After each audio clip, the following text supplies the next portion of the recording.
que dans la vie, il y a des personnes qui ont été appelées par les hommes. Dans la vie, il y a des personnes qui se sont elles-mêmes appelées. Et dans la vie, il y a des personnes que Dieu lui-même a appelées. Des personnes comme Samuel sont des personnes que Dieu lui-même a établies. Des personnes comme Jérémie sont des personnes que Dieu lui-même a établies. C'est comme ça même qu'il existe un appel collectif et un appel individuel. Être à l'église, c'est un appel collectif. Il y aura tout le monde. Mais l'appel individuel, c'est l'appel là où Dieu lui-même t'a rencontré et t'a dit, tu seras prophète, tu seras évangéliste, tu seras ça, tu vas exercer ça. Toi, tu vas être un roi, toi tu vas exercer dans la politique, toi tu dois être quelqu'un. Ça c'est un appel qui est individuel. Mais l'appel collectif, c'est un appel de tout le monde. Alors demande-toi surtout ici la lèvre de Dieu.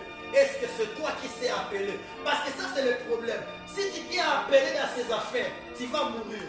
Rassure-toi que quand tu exerces un ministère, que Dieu lui-même t'a appelé.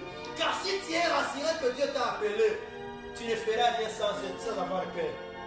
Tu sais pourquoi lorsqu'il y a un mort là-bas et puis on prie pour lui parce qu'on sait qu'on a été appelé et Dieu ne nous laissera pas. Alors pour celui qui s'est fait appeler au ministère, il a un problème. Pourquoi? Parce que chaque fois qu'il sera en train d'exercer, soit il prêche, soit il fait quelque chose, il y a des retours, il y a des choses qui tombent sur lui. Donc on doit suivre le processus et les procédures. Alors il y a l'appel, il y a des gens qui se sont eux-mêmes appelés. Les gens qui se sont eux-mêmes appelés sont des gens qui ne finissent pas bien. Remarquez avec moi, les pasteurs qui ont commencé, aujourd'hui sont devenus des soulards. Aujourd'hui sont devenus des impudiques. Des filles qui ont commencé à servir Dieu, à chanter, à prêcher.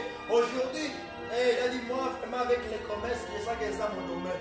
Il n'était pas appelé par Dieu. Il s'est fait appeler.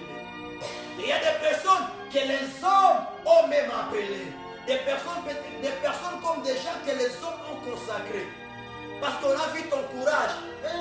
Elle est vraiment courageuse. Il est courageux. Bon, il doit servir Dieu. Ça, ce n'est pas l'appel de Dieu. Ça, c'est l'appel des hommes. Et cette personne aussi a des dangers.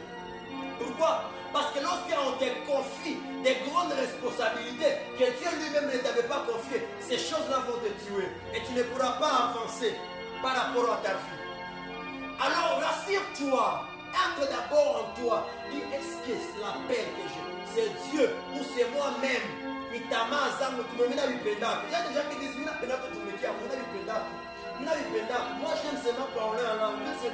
Rassure-toi, est-ce que ce désir-là vient de Dieu ou ça vient de toi? Parce que la chose sur laquelle, donc, c'est l'œuvre de Dieu. C'est l'œuvre de Dieu. Ne joue pas. Ne pensez que c'est simple comme on le fait ici et c'est comme ça. Parce que vous ne savez pas ce qui se passe dans les secrets.